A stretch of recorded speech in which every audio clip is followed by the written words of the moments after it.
సింహాసనముపై ఆసీనుడా, దేవదూతలు ఆరాధించు పరిశుద్ధుడా, యేసయ్యా నా నిలువెల్ల నిండియున్నావు. నా మనసారని సన్నిధిలో సాగిలపడి నమస్కారము చేసెదా, సాగిలపడి నమస్కారము చేసెదా. నా మనసారని సన్నిధిలో సాగిలపడి నమస్కారము చేసెదా, సాగిలపడి నమస్కారము చేసెదా.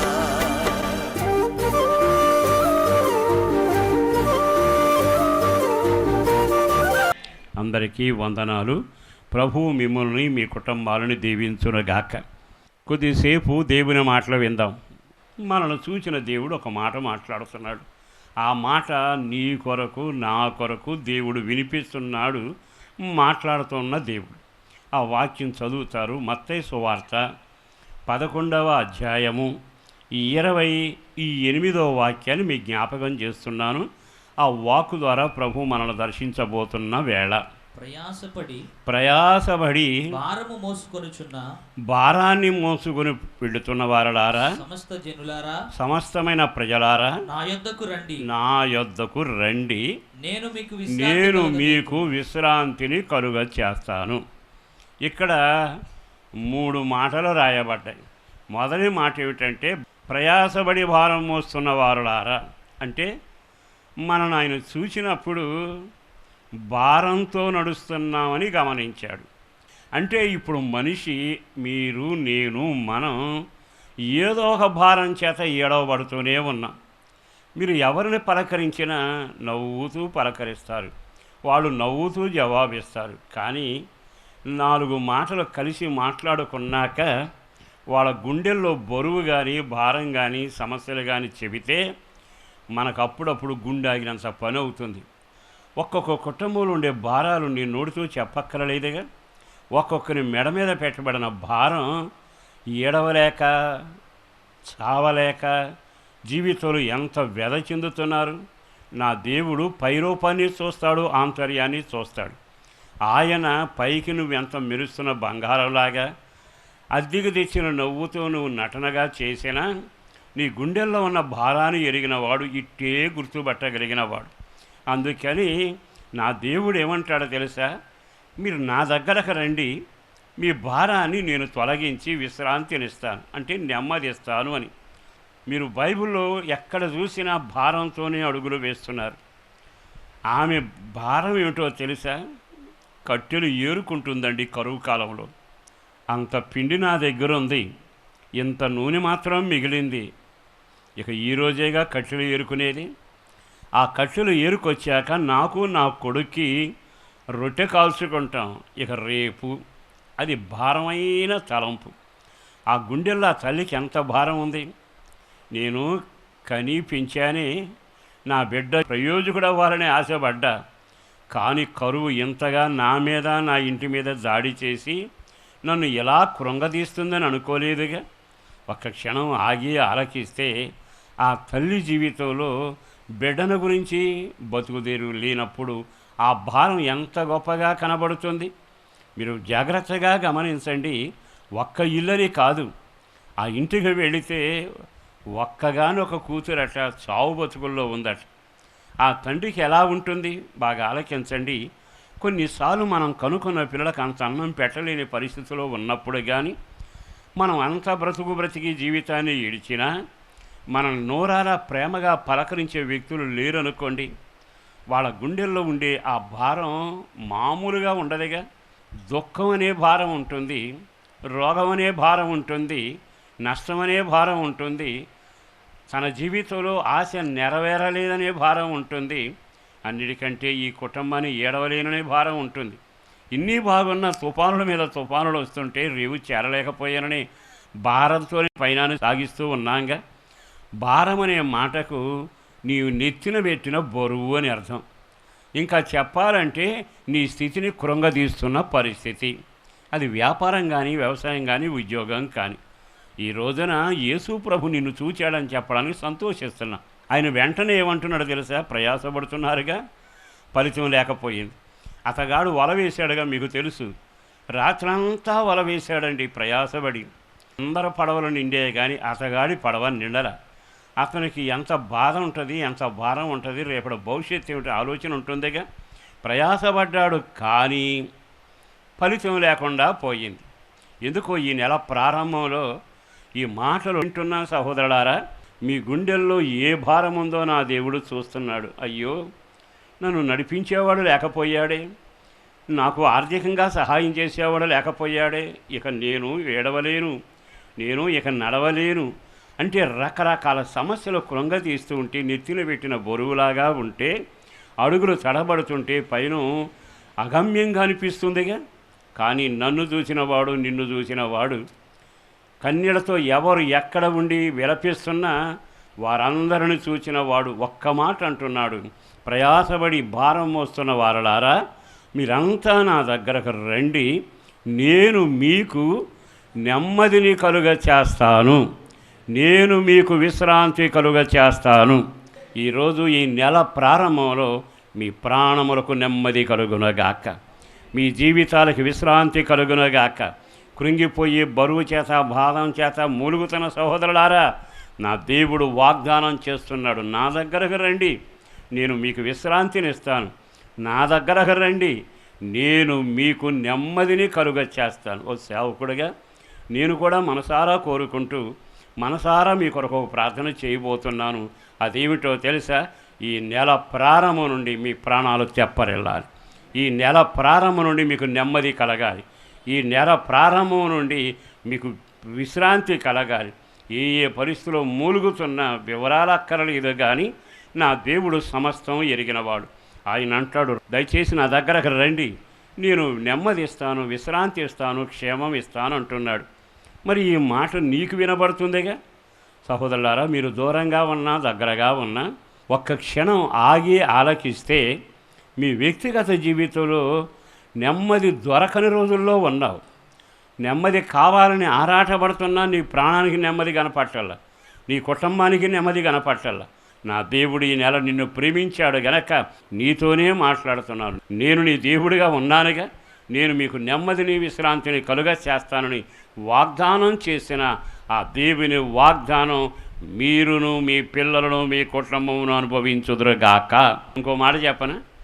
ఇంతకీ నా దగ్గరకు రండి అంటున్నాడుగా, నేను నెమ్మదిస్తానంటున్నాడుగా. ఇంతకీ ఈయన ఎవరు?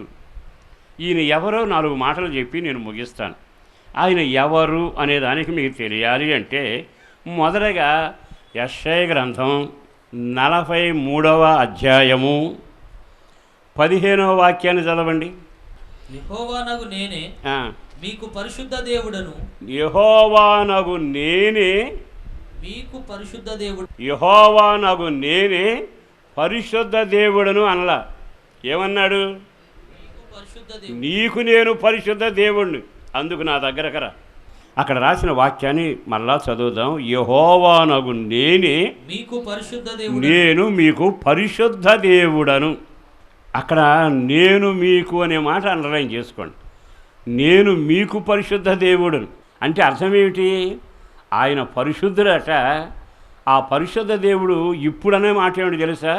నేను పరిశుద్ధ దేవుడిని మీకు, నేను మీకు పరిశుద్ధ దేవుడనంటే మొదటి మాట మీకు అర్థమయ్యే రీతిలో చెబుతాను. ఆయన పరిశుద్ధుడు అట. లోకంలో చాలామందిని చూసాం, కానీ వాళ్ళ జీవితంలో భూతార్థం పెట్టి అలా చూస్తే నేను పరిశుద్ధ దేవుడని చెప్పలేకపోతా ఉన్నారు. కొంతమంది వ్యక్తులు ఉంటారు, కానీ మేము పరిశుద్ధులు అని చెప్పలేకపోతున్నారు.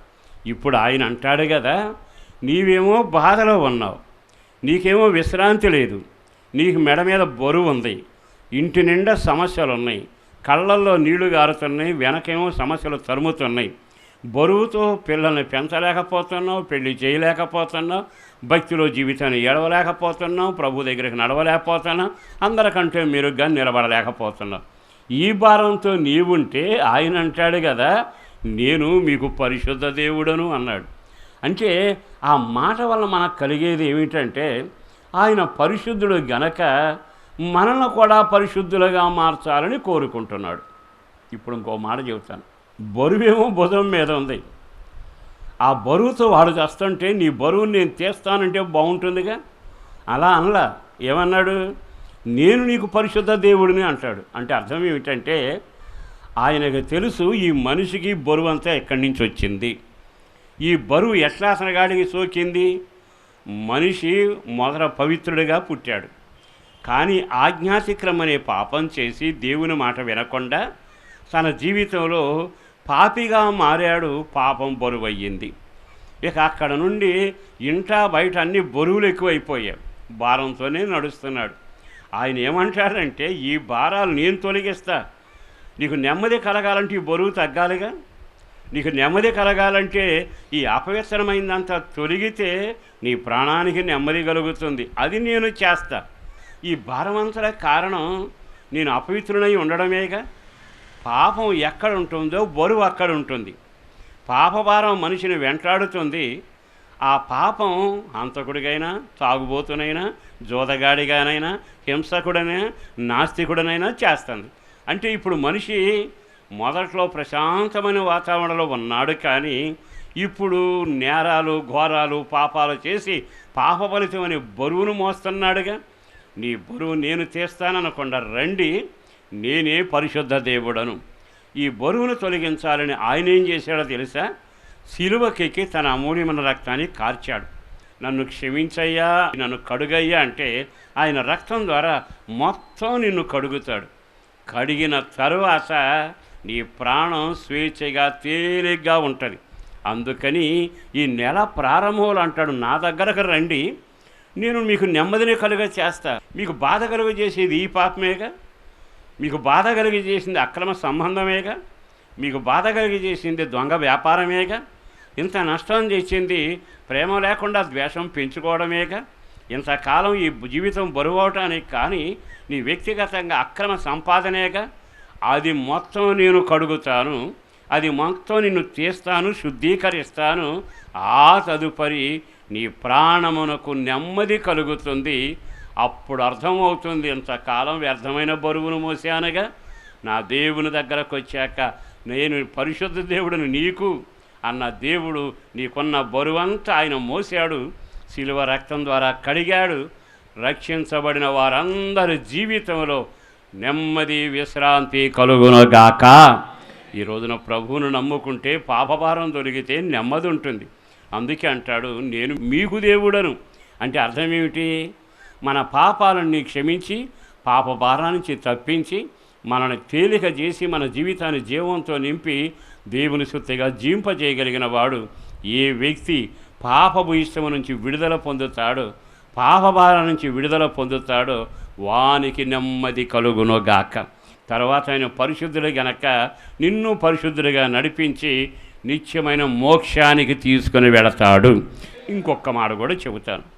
తర్వాత ఒక మాట రాశాడు. ఏమని రాశాడు, ఇశ్రాయేలు సృష్టికర్తనగు నేనే, ఇశ్రాయేలులకు సృష్టికర్తను నేనే, మీకు రాజును.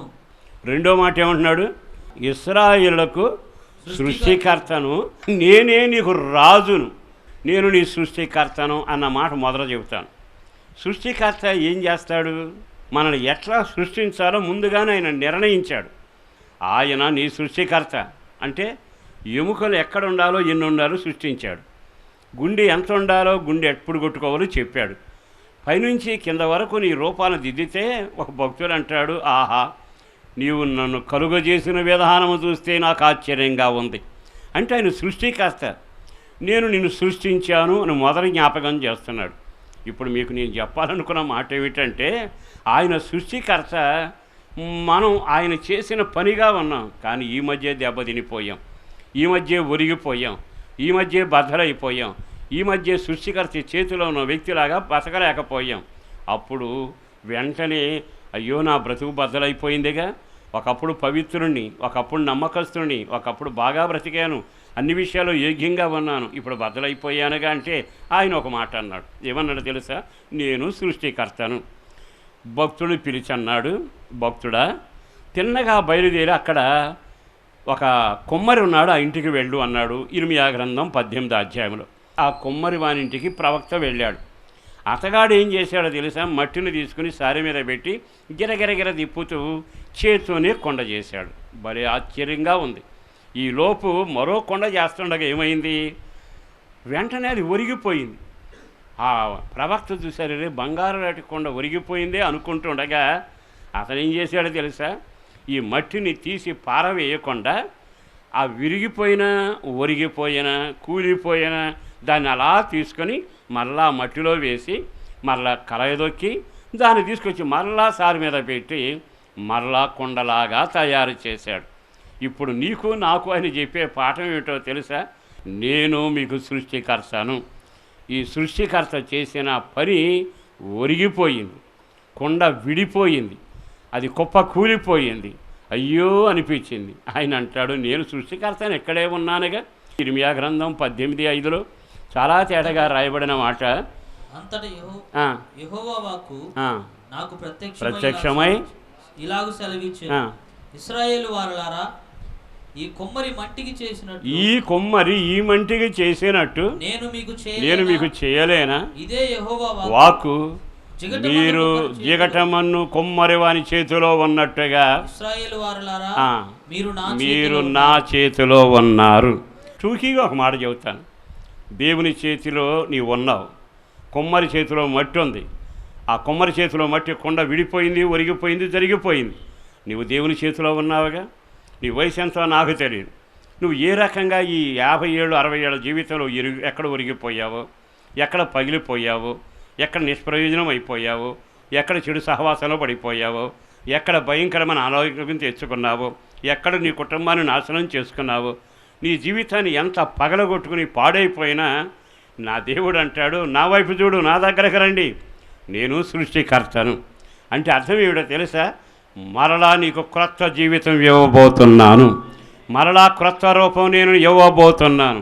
ఈ రోజున సంతోషంగా సేవకుడిగా బల్లగుద్ది బలంగా చెప్పగలిగిన మాట, మీరు జీవితంలో ఓడిపోయినా, కృంగిపోయినా, అవమానపరచబడిన, ఒకవేళ మొక్కలే విడిపోయినా, ఆధారం లేకుండా అయిపోయినా, ఆకారం లేకుండా అయిపోయినా, ఒకప్పుడు ఔన్నత్యంలో ఉండి దిగజారినట్లున్నా, ఒకప్పుడు వెలుగులో ఉండి ఇప్పుడు చీకట్లో ఉన్నా, ఒకప్పుడు ఆరోగ్యంగా ఉండి వ్యసనాల్లో ఉన్నా, ఏమీ కంగారు పడబాకండి. ఈరోజు సృష్టికర్త నిన్ను చూసి నా యొద్దకు రండి అని పిలుచుతున్నాడు. ఆ పిలిచిన వాడు సృష్టికర్త. ఆయన మరలా నిన్ను కొత్త రూపం చేయబోతున్నాడు, మరలా నీ జీవితాన్ని కట్టబోతున్నాడు, నీ బ్రతుకుని ఆశీర్వదకరంగా మార్చబోతున్నాడు. నేను ఎరిగినంత వరకు నా యేసు ప్రభు దగ్గరకు వచ్చి ఎన్నో రకాల నష్టాల్లో వ్యసనాల్లో ఉన్నవాళ్ళు ఆయన పాదాల మీద పడ్డారండి. వాళ్ళ జీవితంలో క్రొత్త జీవితం ఇచ్చి, ఇక మేము బ్రతకమేమో, మేము ఆరోగ్యంగా ఉండమేమో, ఇక మా పిల్లల పెళ్ళిళ్ళు చేయలేమేమో అంటూ అనేక మంది వ్యత చెందారు. కానీ వాళ్ళ జీవితాన్ని తిరిగి దేవుడు కట్టాడండి. కట్టడానికి గల కారణం ఆయన కట్టులేసే మాంత్రికుడు కాదు, సృష్టికర్త. తర్వాత మరలా కొత్త రూపాన్ని, కొత్త జీవితాన్ని ఇవ్వగలిగిన వాడు. ఈ రోజున సవాలుగా చెబుతున్నాను, మీ జీవితంలో ఈ నెల ప్రభు పాదాల దగ్గర రాగలిగితే, రమ్మంటున్నాడు ఆయన, మీరు ఆయన దగ్గరకు రాగలిగితే, పిలిచిన పిలుపుకు తగ్గట్టుగా ఆయన దగ్గరకు వచ్చి, అయ్యా నీవే నా సృష్టికర్త, పగిలిపోయానయ్యా, నేను ఒకప్పుడు మంచి స్థితిలో ఉన్నాను, బద్దలైపోయానయ్యా, చెడు సాంగత్యంలో నాశనం అయిపోయానయ్యా, పెద్దలు చెప్పినా వినలేదయ్యా, చిన్నలు చెప్పినా ఆలకించలేదయ్యా, దైవజనులు చెప్పినా వినలేదయ్యా, పగిలిపోయానయ్యా, ఇక నేను మరలా నీకు పనికిరాను, ఎవరికి పనికిరాను అనుకున్నా. ఆయన అంటాడు, కంగారు పడబాకు, నీ కన్యలను నేను తుడుస్తాను, తిరిగి నేను కొత్త రూపంగా చేయబోతున్నాను అని జీవితాలను మార్చిన వాడు నిన్ను కూడా పిలవబోతున్నాడు, నిన్ను కూడా పేరు పెట్టి పిలిచాడు. ఇప్పుడు గొప్ప విషయం ఏంటో తెలుసా? నువ్వు పశ్చాత్తాపపడగలిగితే ఆయన వైపు తిరిగి, నేను పగిలిపోయానయ్యా, ఒరిగిపోయానయ్యా, కృపలోంచి జారిపోయానయ్యా, సహవాసం నుంచి దిగజారిపోయానయ్యా, నాశనానికి అమ్ముడు పోయానయ్యా, కళ్ళు చెప్పినట్టు నడిచానయ్యా అంటూ పగిలిన గుండెతో అని చేతిలోని గర్ర తెల్లవారకమునిపే నీ జీవితం మీద కుమ్మరించబోతున్నాడు. కృప కుమ్మరించడమే కాదు, క్రొత్త పాత్రగా నిన్ను చేయబోతున్నాడు. నరుని చంపిన వాడిని నరహాంతకుడిని సేవకుడిగా చేయలా? జీవితం అంతా నాశనం చేసుకుని దూరమైపోయిన వారిని తిరిగి వస్తే హక్కున చేర్చుకోవాలా? ఆ దేవుడే మన దేవుడు. ఈ రోజున నేను నీకు నెమ్మదిని ఇస్తాను, నేను మీకు విశ్రాంతిని ఇస్తాను అన్న ఆ దేవుని వాగ్దానం నీ పట్ల ఈ నెలలో నెరవేరబోతుంది. ఆయన అంటున్నాడు, నా దగ్గరకు రండి. నేను ఎవరినో తెలుసా? నేను మీ సృష్టికర్తను. ఏ రకంగా కుప్పగూలిపోయినా మీరు ఏం కంగారు పడబాకండి. ఇక లేవలేనేమో, ఇక నా బ్రతుకు మరలా వెలగదేమో, మంచి రోజులు నాకు రావేమో అని ఒక సేవకుడిగా ప్రవచన రీతిగా చెబుతున్నాను. నువ్వు ఏ రకంగా పతనం అయిపోయినా నా దేవుడు సృష్టికర్తగా చెయ్యి పెట్టబోతున్నాడు. ఆయన చేతిలో నీవు రాగలిగితే క్రొత్త సృష్టిగా చేసి ఎక్కడ తలదించుకున్నావో అక్కడ తలెత్తుగా చేయబోతున్నాడు. ఎక్కడ కృంగిపోయావో అక్కడ లేపి నిలబెట్టబోతున్నాడు. అయిపోయింది అనుకున్న ద్వారా ఆ పిల్లిలోని మరలా మాధుర్యమైన ద్రాక్షాన్ని కలుగ చేయగలిగిన వాడు. నీ జీవితం ధన్యంగా మారునగాక. సృష్టికర్త నిన్ను రమ్మని పిలుచుతున్న వేళ ఆయన వైపు తిరగగలిగితే నీ జీవితం క్రొత్త రూపాంతరం చెందడమే కాక జీవితంలో ఎక్కడ ఓడిపోయి పతనమై నాశనమయ్యావో అంతటిని అధిగమించిన సారూప్యం, సంతోషం, సమాధానం, నెమ్మది, భద్రత, వెలుగు నువ్వు ప్రకాశించే వ్యక్తిలాగా ఈ సృష్టికర్త నీకు చెయ్యబోతున్నాడు. సృష్టికర్త చేతిలో పడి చూడు, పతనమైన నీ బ్రతుకు ఎంత ప్రకాశించబోతుందో, నష్టపోయిన నీ కుటుంబం ఎంత అభివృద్ధి చెందబోతుందో. నీళ్లు లేని గోతులో పడిన అనుభవంలో నుంచి ఏలే సింహాసనం వరకు నా దేవుడు తీసుకుని వెళతాడు. ఆ సృష్టికర్త నెమ్మదినిస్తాను, నా దగ్గరకు రమ్మని పిలుస్తున్నాడు. వింటావా ఆయన మాట? ఆయన దగ్గరకు రాగలుగుతావా? మరొక వాక్యం మీ జ్ఞాపకం చేస్తాను, చదవండి. అదే లైన్లో చక్కని మాట రాయబడింది. తర్వాత వాక్యం 43:15లో, నేను నీ సృష్టికర్తను, నేనే మీకు రాజును, నేనే నీకు రాజును, నేను నీకేమై ఉన్నాను? రాజునై ఉన్నాను. ఈరోజు నేను పిలిచిన వాడు ఎవరో తెలుసా? ఆయనలో 3వ లక్షణం ఏమిటో తెలుసా? నేను మీకు రాజును. ఆహా, ఎంత భాగ్యం అండి! దేశానికి రాజు ఉంటే ఆ ప్రజలు నిశ్చింతగా ఉంటారు. కారణం ఏమిటో తెలుసా? శత్రువు ఆ ప్రజల మీదకి రాకుండా ఈ రాజు ఏం చేస్తాడు? కోట గోడలు కడతాడు. ఈ రాజు కరువు వస్తుందని తెలిసిందనుకోండి, కరువులోంచి నా ప్రజలు కాపాడబడాలంటే వీళ్ళకి ఆహారదాన్ని ఎక్కడి నుంచి తెచ్చిపెట్టాలి అని ఆలోచిస్తాడు. ఒకవేళ తన ప్రజలకు ఎక్కడైనా తెగులు కానీ ఇబ్బంది కానీ ఇరుగు కానీ ఎదురైతే తన ప్రజలను కాపాడుకునేందుకు ఎన్ని రకాల ప్రయత్నాలు చేయాలో చేస్తాడు.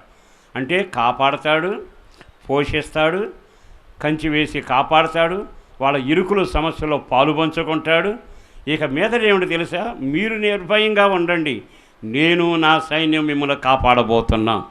ఈయనేమంటాడు తెలుసా? నేను మీకు రాజును, పరలోక దేవుని రాజ్యపు సొమ్ముగా ఉందవగాక, ఆయన రాజ్యంలో నీవు సభ్యుడిగా ఉందవగాక. కారణం ఏంటో తెలుసా? నీకు ఒక రాజు ఉన్నప్పుడు ఆయన సమస్త విషయాల్లో కృప చూపుతాడు. ఆ రాజు తన ప్రయాసతో చేసిన దాన్ని ప్రజలకు దానం చేస్తూ ఉంటాడు. ఇప్పుడు ఆయన నా రాజు, మమ్మల్ని కాపాడేవాడు, మమ్మల్ని స్వస్థపరిచేవాడు, మమ్మల్ని పోషించేవాడు, కంటికి రెప్పగా కాపాడడమే కాక నిత్యం మా క్షేమం కొరకు ప్రాకులాడుతూ పరుగులు తీసేవాడు. ఆయన ఉండబట్టేగా, ఆయన మనల్ని ఏలబట్టేగా దుష్టుడు మన మీద కన్ను వేయకుండా దేవుడు కాపాడుతున్నాడు. ఏముంది అక్కడ? ఏ తెగులు నీ గుడారము. ఎందుకని? గొప్పతనం మన దగ్గరే కాదు, మనకు ఒక రాజు ఉన్నాడు. ఊరందరికీ నాశనం వచ్చినా, ఏ తెగులు ఎగిరినా నిన్ను సమీపించదు. బైబిల్ ఎంత తేటగా చెప్పిందండి. ఆహారం లేక అలమటిస్తుంటే ఆయన అంటాడు, నేను మీ రాజును కాదా? నేను మిమ్మల్ని పోషించలేనా? ఆగండి ఇశ్రాయేలులారా అని ఆకాశం వైపు చూస్తే ఆకాశం నుండి దేవుని దోసలు తినే ఆహారం తీసుకొని వచ్చి నెమ్మదిగా ఈ ప్రజలకు తినిపించాడు. ఇశ్రాయేలు ప్రజలు ఎక్కడ? పరలోక దోసలు తినే ఆహారం ఎక్కడ? ఆయన రాజు అంటే ఆ రాజరకపు హోందాసనాన్ని ఎదుర కనపరచగలిగిన వాడు. నీ పేరు మట్టిఘటమైనా నీకు ఆయన రాజు అయితే చాలు, ఆయన పరిపాలన నీ ఉంటే చాలు. నీకు ఆహారం లేదంటే పరలోక ధాన్యం నీ కొరకు పంపబడును గాక. ఒకవేళ భయంకర విపత్తులో ఉన్నావనుకో, రాజు ఏమంటున్నాడు? ఆకాశం నుండి ఆజ్ఞాపించి అంటాడు, వెళ్ళు, నా సేవకుడు భయంకరమైన పరిస్థితిలో ఉన్నాడంటే పరలోకం నుండి దూత రివ్వున దిగి వచ్చి అదిగో వాళ్ళ మధ్యలో నిలిచి వాళ్ళని కాపాడుతూ వచ్చింది. ఏ రాజు చేతిలో మనం ఉన్నాం? ఈరోజు జీవితంలో రాజు లేని బ్రతుకుతున్నావు. యేసు నీ ఇంటికి రాజు కాల, నీ జీవితానికి రాజు కాల. అందుకే కష్టాలు, కన్నీళ్ళు, వేదన, కలవరం ఊరేగుతూ ఉన్నాయి. దండం పెడి చెబుతున్నా, ఎందుకో నిన్ను చూసినవాడు, నన్ను పలకరించినవాడు, మన బాధలో ఎరిగినవాడు అంటాడు, రండి నా దగ్గరకు మీరు రండి. ఎంతకాలం ప్రయాసపడతారు, ఎంతకాలం బాధ అనుభవిస్తారు? నేనే మీకు విశ్రాంతిని కలుగ చేస్తాను. నేనే మీ ప్రాణాలకి నెమ్మదిని కలుగ చేస్తాను. ఆ నెమ్మది కలుగ చేయడానికి మొదటగా పరిశుద్ధ దేవుడిగా ఉంటూ నా పరిశుద్ధమైన రక్తం ద్వారా మిమ్మల్ని పవిత్రపరిచి నరకం నుంచి మిమ్మల్ని తప్పించి మీకు విశ్రాంతిని కలుగ చేస్తాను. రెండవదిగా నేను ఎవరినో తెలుసా? మీ వ్యక్తిగత జీవితంలో సృష్టికర్తను. మీరు పాడైపోయినా, పగిలిపోయినా, కుప్పగూలిపోయినా మరలా క్రొత్త సృష్టిగా చేసి మీకు మంచి రోజులను దయచేయబోతున్నాను. మూడవదిగా నేను ఎవరినో తెలుసా? మీకు రాజును. అందుకని ఈ శుభవేళ ప్రత్యేకంగా నీకు పిలుపు వస్తుంది. ఏమని పిలుపు వస్తుందో తెలుసా? నా దగ్గరకు రండి, మీ ప్రాణ ఆత్మ దేహాలకు నేను విశ్రాంతిని ఇస్తా. మీరు భారంతో ఉన్నారుగా, రెండు భాగాలు గమనించాలి. ఒకటి శారీరకమైన జీవితం, రెండవది పాపపు విషయమైన భారం. ఈ రెండిటికి ఆయన పరిష్కారం చేసి నీ ప్రాణ ఆత్మ దేహాలకు నెమ్మదిని విశ్రాంతిని కలుగ చేయునగాక. ఆమేన్. మరి ఈ రోజున ఇంత భాగ్యం ఇచ్చి అంత దేవుడు దగ్గరగా నిలబడి నా దగ్గరకు రండి, భారం ఎంతకాలం మోస్తారు అంటే, ఈరోజు అన్యుడివైనా, దేవుని ఎరిగిన వాడవైనా, దేవుల్లో సాగలేని వాడవైనా, భక్తిలో నిలవలేని వాడవైనా, ఆత్మీయలో సాగలేని వాడు ఏ పరిస్థితిలో ఉన్నా ఉన్న పాటునైన దగ్గరకు రాగలిగితే ఈరోజు జరిగే ఓ గొప్ప కార్యం ఏమిటో తెలుసా? ఈ శాసనకర్త, ఈ న్యాయాధిపతి, ఈ సృష్టికర్త, ఈ రాజు, అన్నిటికంటే పరిశుద్ధ దేవుడు నీ సమస్తమైన బలహీనతలు, బంధకాలు, శాపం అన్నీ తొలగించి నీకును, నీ కుటుంబానికి, నీ పిల్లలకును, నీ ప్రాణ ఆత్మ దేహాలకును విశ్రాంతి కలుగ చేయబోతున్నాడు. మీకును మీ పిల్లలకు విశ్రాంతి కలుగునుగాక. మరి ఆయన వైపు తిరుగుతారా? ఓ చిన్న ప్రార్థన చేస్తాను, సరళ వంచండి. పరిశుద్ధుడును ప్రేమామడిన ప్రభు, వందనాలయ్య. అపారమైన నీ ప్రేమ కొరకు ధన్యవాదాలు. ఈ శుభవేళని ఈ మాటలు వినే అవకాశాన్ని కలిగించారు, అందుకు వందనాలు. పేరు పేరున బిడ్డలను దీవించండి అయ్యా, ఆశీర్వదించండి.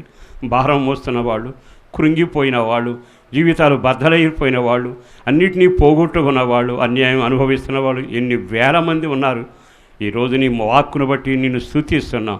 వాగ్దానం వారి పట్ల నెరవేర్చండి. పేరు పేరున బిడ్డలను దీవించండి. నీ రాకడ కొరకు ఆయత్తపరచండి. వాళ్ళకు విశ్రాంతి కలగాలి, నెమ్మది కలగాలి, క్షేమం కలగాలి, నోటి నిండా నవ్వు కలగాలి, ప్రార్థనాత్మ చేత నడిపించబడాలి. నాయకుడు రాజైన యేసు వెంట ఈ ప్రజలు నడవగలగాలయ్యా. ఎంతమంది మా ప్రార్థన కోరుకున్నారో వారందరికీ క్షేమం కలుగు చేయమని యేసు పరిశుద్ధ నామాన్న ప్రార్థించి, విన్నవించి, స్తుతించి వేడుచూ ఉన్నాము తండ్రి. ఆమేన్. మీ ప్రార్థనావసతుల కొరకు మమ్ములను సంప్రదించవలసిన మా చిరునామా పాస్టర్ దేవదాస్ గారు, వస్తున్నామండి, న్యూస్వీడ్ రోడ్డు, హనుమాన్ జంక్షన్, కృష్ణా జిల్లా, ఆంధ్రప్రదేశ్. మా ఫోన్ నెంబర్లు 08656242751, మరి ఒక నెంబర్ 9440772772.